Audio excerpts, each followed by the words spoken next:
What if Donald Trump never wanted to be president? Donald Trump's running a presidential campaign unlike any in modern American history. You know, one of his foreign policy advisors is an alleged Holocaust denier. He said that Mexicans were rapists and drug dealers.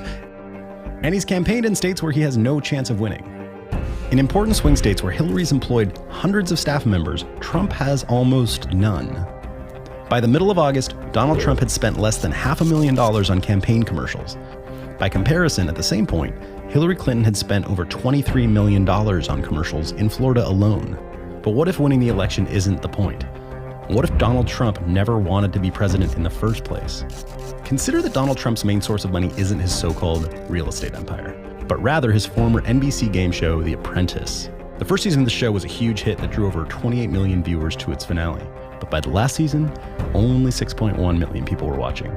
Trump's star was fading, and he was losing the thing he valued most: attention and fame. He knew he had to do something different to keep his place in the spotlight, and after stirring up so much controversy with his birther campaign, he realized he was a natural fit for right-wing politics. He got into the presidential race not for the purpose of winning, but to generate enough publicity for himself to start a new media venture, and he was as shocked as everyone else when he actually won the nomination. That's why ever since his convention, Trump has lurched from disaster to disaster without a pause. His own party has begged him to change, but instead he doubles down on his own worst mistakes. Like his week-long fight with the parents of a dead US soldier. He replaced his campaign chairman, Paul Manafort, an experienced political professional, and hired Stephen Bannon to replace him.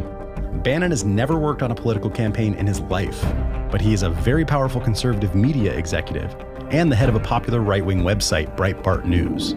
In addition, Trump's added disgraced former Fox News president Roger Ailes as an informal advisor.